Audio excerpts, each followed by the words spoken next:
जो भी परिस्थिति है उसमें बाबा हमें हर समस्या का समाधान बताते रहते। और कभी भी मैंने सेवा किया ये अकड़ नहीं करनी। मैं एक अनुभव सुनाऊंगी। बहुत लंबा जीवन है, 45 साल हो गए, तो बहुत सारे परिवार को देखा है। बहुत पहले एक सेंटर में मैं रहती थी, थोड़े बहुत ही भाई बहन आते थे क्लास में। उन दिनों सेवा भी बहुत मुश्किल से होता था। 25-30 भाई बहने थे, ऊपर था सेंटर और बूढ़े लोग ज़्यादा आते थे, नीचे नहीं बैठ सकते थे। सभी मिलके क्या सोचा कि सेंटर के लिए 4-5 कुर्सियां खरीद लेते हैं, जो नीचे बैठ नहीं सकते उनके लिए। उन दिनों वो लोहे की कुर्सियां नहीं आती थी, ऐसे शायद 5 रुपए में एक कुर्सियां कुछ तो मिल जाती थी, वो बहुत सस्ती थी। 5-6 कुर्सियां लेके आए, वो भाई बहनों ने आपस में मिल के लेके आए। दूसरे दिन ना एक भाई उस समय गाँव गया हुआ था, वो आया, देखा सेंटर में कुर्सियां पड़ी है।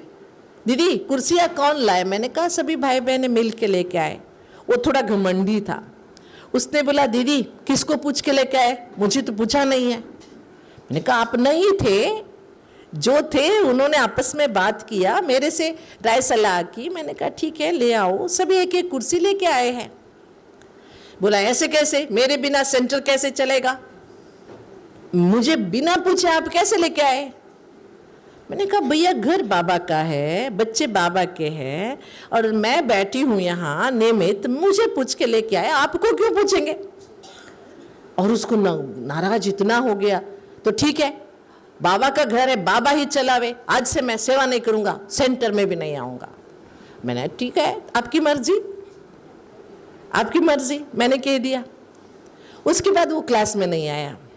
ठीक है, बड़ा सेठ था, पैसे वाला था, थोड़ा घमंड तो रहता है। फिर 1 दिन हो गए, 2 दिन हो गए, 3 दिन हो गए, क्लास में नहीं आया। दूसरे भाई बहनों ने पूछा वो भाई क्यों नहीं आ रहा? मैंने जो था वो कह दिया। वो भाई ने ऐसे कहा, मैंने ऐसे कहा। सबने कहा दीदी क्या कर दिया आपने, ऐसे करो ना, उनसे एक बार घर जाके ना माफ़ी मांग लो, आप बहुत छोटी हो, उम्र में वो बड़े हैं। मैंने कहा मैंने कोई गलती नहीं की है, मैं माफ़ी क्यों मांगू? मेरी कोई गलती नहीं थी। उसने घमंड से बोला मेरे से सेंटर चलता है। मैंने कहा नहीं, बाबा से सेंटर चलता है। सच बताइए, बहनों को आप चलाते हो या बहनों को बाबा चलाता है? हम सेवा किसके लिए करते? बहनों के लिए करते या बाबा के लिए करते या अपने भाग्य के लिए करते? हम बाबा के लिए नहीं करते, हम किसके लिए करते? अपने भाग्य के लिए। देखो बाबा का चमत्कार क्या हुआ, वो नहीं आया। 8 दिन बीत गए। एक दिन हम सभी, गुरुवार था, ऐसे ही सेंटर में भोग लग रहा था, भोग के बाद सभी को भोग बट रहा था, बैठे हुए थे। उसकी पत्नी कभी सेंटर में नहीं आती थी, उस दिन भाग भाग के आई। आके बोलती रोते रोते हुए, दीदी 8 दिन हो गए ना, मेरे घर वाले की बुखार चढ़ा हुआ है, उतरता ही नहीं है, 103-4 है, कितना भी दवाई करो उतरती नहीं है, और बुखार में बड़बड़ आ रहा है, दीदी क्षमा कर दो, दीदी क्षमा कर दो, ऐसे बोल रहा है। क्या हुआ है मुझे पता नहीं है, वो बड़बड़ा रहा है एकदम, कोई भी दवाई असर नहीं कर रहा है। इसलिए दीदी एक बार घर आओ ना। वो कह रहा है बार बार दीदी क्षमा कर दो, आप क्षमा कर दो ना, उसका बुखार तो उतर जाए। मुझे समझ में नहीं है, मैंने तो कोई शाप नहीं दिया था, मैंने तो उसे कुछ डांटा नहीं था। फिर भी अपने परिवार का है ना भाई, परिवार तो परिवार होता है। तो हमने क्लास के बाद सोचा 4-5 भाई बहनें मिलके उनके घर गए और बाबा की मुरली सुनाई थोड़ी सी और टोली खिलाई। मैंने कहा कोई बात नहीं भैया, परिवार है, परिवार में एक बात आती है एक बात जाती है, लेकिन उसी को पकड़ के बैठना नहीं होता है। अगर आपको लगता है आपसे गलती हुई है तो बाबा से माफ़ी मांग लो, फिर आगे से अपने आप को संभालना, सब ठीक हो जाएगा। ऐसे कहकर हम वापस आ गए। सच मानिए, हम जैसे होके आए ना, 1 घंटे के अंदर उसका बुखार उतर गया।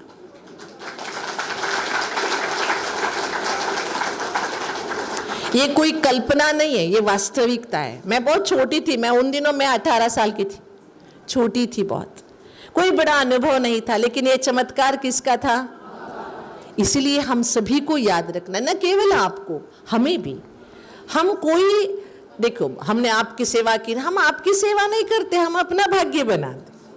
आपकी सेवा किस लिए करते हैं? हम अपना भाग्य बना। आप अपनी सेवाएं क्यों देते, तन की, मन की, धन की सेवाएं क्यों करते हैं? अपना भाग्य बनाने। अब कोई मानिए बैंक में हमने पैसे रखा है, 2 करोड़ पैसे रखा, अगर आप कहे कि बैंक वाले को मैंने 2 करोड़ दिया, तमाचा नहीं मारेगा वो? बैंक वाले को दिया या अपने खाते में रखा? अपने खाते में रखा ना। इसी तरह बाबा के लिए हमने सेवा किया तो हमारा अपना खाता हमने जमा किया, किसी के लिए नहीं किया हमने। घमंड नहीं आना चाहिए मैं ज़्यादा कर रही हूँ, मेरे से हो रहा है। खुशी होनी चाहिए मेरे द्वारा बाबा और सेवाएं करा रहा है। इतना बाबा के ऊपर जब विश्वास होता है ना, तो हमारा अनुभव, हमारी शक्तियाँ बढ़ती जाती। मैं और एक अनुभव सुनाऊंगी आपको, और कोई क्लास नहीं कराऊंगी, अनुभव सुनेंगे ना? हाँ। मैं एक आंध्र प्रदेश के ही सेंटर में थी, भाषा नहीं आती थी मुझे उन दिनों, तेलुगु है ना, हम कर्नाटक के, हमारी भाषा कन्नड़ है, बाजू में आंध्र प्रदेश है, उनकी भाषा तेलुगु है, वहाँ ना कन्नड़ समझते ना हिंदी समझते, वो उनकी भाषा में बोलना। लेकिन उन दिनों मुझे तेलुगु नहीं आती थी, आधा अधूरा थोड़ा बोल लेती थी। वहाँ पर नवरात्रों का समय था। ये नवरात्र में पालकियाँ उठती है ना सभी मंदिरों से, पालकियाँ जा रही थी, तो वहाँ एक बहुत बड़ा मस्जिद था मुसलमानों का। जैसे पालकियाँ 108 पालकियाँ जा रही थी नवरात्रि के लास्ट दिन, दशहरा के दिन, मस्जिद के अंदर से लोगों ने सोडा बम फेंका, अटैक किया, जिसके कारण से कुछ लोग मरे भी और कर्फ्यू लग गए, हंगामा हो गया। हम ऐसे मानिए कि ये मेन रोड है, यहाँ हंगामा हुआ, हम यहाँ रहते थे बाजार में, ऊपर सेंटर था, छोटा मकान था भाड़े पे लिया हुआ। एकदम कर्फ्यू लग गया बाजार में, आगे आग लग गई दुकानों को, बहुत हंगामा हो गया, हिंदू मुस्लिम का हो गया। हमें ना पानी लेने के लिए नीचे जाना पड़ता था और टॉयलेट के लिए भी नीचे जाना पड़ता था। लेकिन कर्फ्यू लग गया और सरकार ने अनाउंस कर दिया कोई बाहर दिखेगा तो उनको गोली मारी जाएगी, शूट एट साइट। हमारे पास थोड़ा पानी हमने भर के रखा था, 2 दिन 3 दिन हमने उसी से चलाया। इतना पीते थे, इतना खाते थे, चुप थे, क्योंकि जाना भी नहीं है, पानी भी नहीं है। दिन आज हुआ था घटना, कल परसों बीत गया, तरसों हमारे पास इतना सा भी पानी नहीं था और पानी लेने के लिए नीचे जाना मना था। तो क्या करें? अमृत वेले उठे, बाबा के सामने बैठे, मैंने बाबा से बात किया, बाबा ये क्या बात है, अगर हमको ऊपर बुलाना ही है तो प्यार से बुलाओ ना, ऐसे पानी नहीं है, डर है, इस स्थिति में तेरे पास आना नहीं है मुझे, ये क्या बात हुई, तेरे पास बुलाना है तो प्यार से बुलाओ। ऐसे बाबा से मैं बातें कर रही थी। अमृत वेला खत्म हो गया, फिर भी उठना नहीं है क्योंकि ना पानी है ना कुछ है, क्या करना है, उठ के बैठे ही थे। हम 2 थे, मेरे से छोटी एक बहन, मैं 18 साल की। उतने में क्या हुआ, नीचे से बेल बजा, सेंटर का नीचे था बेल, सीढ़ियों से नीचे बेल बजा। तो हमने पूछा कौन है, तो बोला पुलिस है। मैंने कहा पुलिस को तो खोलना नहीं है, पुलिस बहुत गंदे होते हैं। बचपन से यही विचार था ना, पुलिस बहुत गंदे होते हैं, उनको खोलना ही नहीं है। हमने खोलना नहीं है, हम नहीं खोलेंगे। फिर से पुलिस ने आवाज़ दी, अगर आप नहीं खोलेंगे तो हम बालकनी से ऊपर आएंगे, हम आपकी मदद करने आए, हमको मदद नहीं चाहिए। मैंने बोला, फिर भी वो माने नहीं। बाद में हमने दरवाज़ा खोला तो 4-5 पुलिस ऑफिसर्स, 2 लेडी पुलिस सब आए। वो आए, बोले आप अकेले रहते हो ना, आपको पानी चाहिए ना, हम आपको पानी ला के दे देंगे, सब्जी ला के दे देंगे, दूध ला के दे देंगे। आप टॉयलेट जाते, सच में मानिए हम टॉयलेट जाते थे ना, हमारे आगे पीछे 2 बंदूक पकड़ के जाते थे, हमको ले जाते थे। ठीक है, ऐसे 8 दिन चला। दूध और वो चाय पत्ती सब लेके आते थे, कहते थे एक बार हमें चाय बना के पिला देना, क्योंकि उनको चाय भी नहीं पीता था, मिलता था, पूरा शहर बंद था। 8 दिन में उनको हमने कोर्स कराया, वो आते थे, बैठते थे। 8 दिन के बाद और ना हंगामा बढ़ गया, बहुत लोग मारे गए। तो तब पुलिस ने कहा आप यहाँ नहीं रहो, अभी सेफ नहीं है, बाजार जल रहा है, आप चले जाओ कर्नाटक। हमें ट्रेन पर बिठाए कर्नाटक भेज दिए, उन्होंने ही भेज दिया। ये किस्सा बाद में, हम 1 महीने के बाद फिर लौटे जब शांत हो गया। लेकिन आगे की सुनाती हूँ। ये बात हो गई 1982 की, कुछ ऐसी है। अभी कुछ साल पहले जब कोरोना हुआ था ना, कोरोना शुरू हो रहा था, देखो मार्च में मैं दिल्ली आई हुई थी। वापसी मेरा ट्रेन से था, लेकिन सभी ने कहा ट्रेन से नहीं जाओ क्योंकि कोरोना बढ़ रहा है। मैंने फ्लाइट से टिकट कराया, लेकिन उस दिन क्या हुआ, सीधी फ्लाइट कैंसिल हो गई, मुझे वाया हैदराबाद जाना पड़ा। दिल्ली से हैदराबाद जाओ, हैदराबाद उतर के फिर दूसरी फ्लाइट लो। हैदराबाद में मैं बैठी थी, दूसरा फ्लाइट के लिए 4 घंटा वेट करना था मुझे। मेरे सामने एक भाई आया, इतना बड़ा दाढ़ी, मुस्लिम था। बोला दीदी आपने पहचाना मुझे? मैंने कहा नहीं, आप कौन हो? अरे दीदी वहाँ पर आपने हमें कोर्स कराया था, उस शहर में आग लगी थी, हंगामा हुआ था, वो पुलिस ऑफिसर था जिसने हमें मदद किया था। और उसने मदद क्यों किया था, ये किस्सा बहुत मजेदार है। मैंने उससे पूछा था, जब वो आया था हमारी मदद करने, मैंने पूछा आपको किसने भेजा, आपको कैसे पता चला, आप क्यों आए, कैसे आए? तो उसने कहा वो नमाज पढ़ रहा था सवेरे, उनका 4 बजे 4:45 बजे कुछ नमाज होता है ना, वो नमाज पढ़ रहा था। तब उसको ना 2 परिंदे दिखाई दिए, सफ़ेद कपड़े वाले, और आवाज़ आया इन परिंदों को तेरी मदद की ज़रूरत है, जा। नमाज के बाद उसने अपने ऑफिसर से पूछा यहाँ कोई नन्स रहती है क्या, क्रिश्चियंस? जो मुझे सफ़ेद सफ़ेद 2 लड़कियां दिखाई दे रही है। किसने दिखाया ये? मैंने बाबा से गुहार की थी, बाबा ने उसको टच कराया और बाबा ने हमारी मदद की। वो भाई मुझे हैदराबाद में मिला, इतने सालों के बाद, 40 साल के बाद मुझे हैदराबाद में मिला, और बोला दीदी मैं आज भी उन दिनों 8 दिनों में जो आपने ज्ञान दिया था, उसके बाद मैंने ब्रह्मा कुमारी संस्था जाना शुरू किया। बक्का बाबा का बच्चा है, उनकी 2 बेटियां भी शादी नहीं की है, उनकी बेटी भी CRPF में BSP मतलब मिलिट्री में है। हम सभी ज्ञान में चलते हैं, लेकिन अभी अभी मैं मक्का जाके आया इसीलिए दाढ़ी रखा हूँ, ऐसे उसने बोला। इसलिए इससे क्या हमें सीखना है, परिस्थितियाँ तो आएगी, कलयुग में है ना हम, और कलयुग का अंत है, तो परिस्थितियाँ रोज रोज नई नई परिस्थितियाँ आएगी, लेकिन उस परिस्थिति में डरना नहीं है। हम अपने मन की स्थिति को क्या करना है, मजबूत बनाना है। कैसे भी परिस्थिति आए हमें हिलना नहीं है, मजबूत रहना है, और बाबा के दिखाए हुए रास्ते पे हमें चलते चलना है। छोटी छोटी बातों में दीदी ऐसी है, दीदी वैसी परेशानी है, बहू ने कुछ कह दिया, उसने ऐसे कह दिया, बहू मेरे से बात नहीं करती है, बेटा मुझे पूछता नहीं है, ऐसी हजारों समस्याएं माताएं लेके आती है। ये तो घर घर में होगा, होगा कि नहीं होगा? उसके लिए परेशान होना चाहिए? परेशानी होती है ना तो ज्यादा हम बाबा को याद करते हैं। अगर सब कुछ ठीक है ना तो बाबा को भूल जाते हैं, कि नहीं है? बताइए, सच है कि नहीं है? सब कुछ ठीक है, ठीक ठाक है, सब खुशी है, तो अलबेले बन जाते हैं।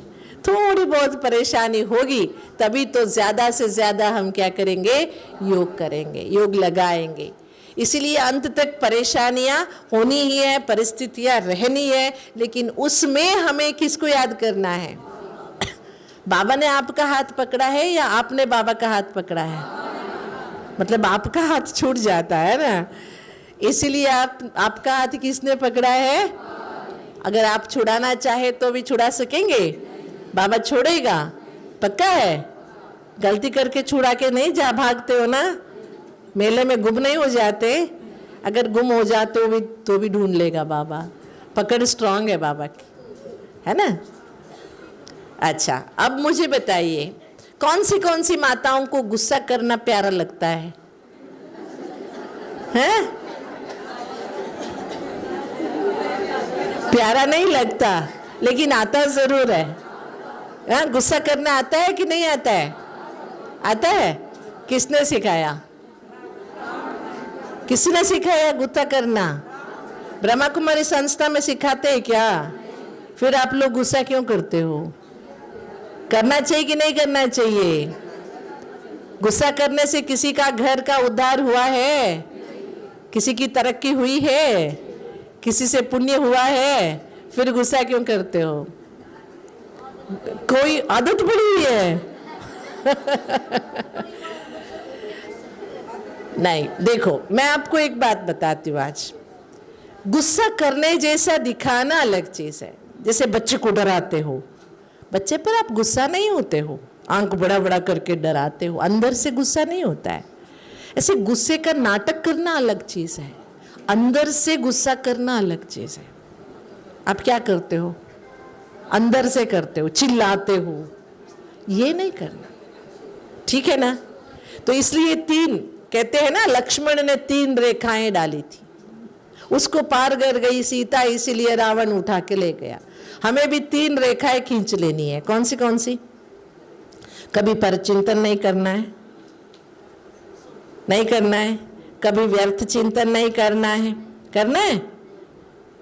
कभी पर निंदन नहीं करना है, कभी अशुभ चिंतन नहीं करना है, व्यर्थ चिंतन नहीं करना है, पर चिंतन नहीं करना है। उसके बदले में करना क्या है? स्वचिंतन करना है, शुभ चिंतन करना है और प्रभु चिंतन करना है। क्या करना है बताइए? स्वचिंतन, प्रभु चिंतन और शुभ चिंतन। ये 3 रेखाएं खींच लेनी है, उसे पार नहीं करना, तब गुस्सा नहीं आएगा। जितना गुस्सा कम होगा उतनी बीमारियां कम होगी, जितना गुस्सा कम होगा उतनी परेशानियां कम होगी। जितना हम खुश रहेंगे उतना हम अंदर से सुकून से जी सकेंगे। किसे पता कब जाना पड़ जाए? जाने के लिए तैयार हो सभी? घर नहीं, परम धाम। आपकी वापस गांव जाने की बात नहीं कर रही हूं, परम धाम जाने की बात कर रही हूं। कौन कौन है? अभी के अभी अगर कहा जाए चलो परम धाम, तो कौन कौन चलेंगे? हैं? सभी? हैं? झूठ बोल रहे हो? सच बोल रहे हैं? झूठ बोलने से कवा काटेगी, याद रखना। सच बोल रहे हो? कौन कौन मेरे साथ अभी घर चलने के लिए कौन कौन तैयार है? नहीं चला? पेटी बांध के रखा है? रखा है? जाने के लिए पेटी बांध के रखा है कि नहीं रखा है? इस गुस्से पर हम सबको, हम दुनिया को कहते हैं, जिसके घर में क्रोध है उनके घर के मटके की पानी भी सूख जाती है, कहते हैं ना।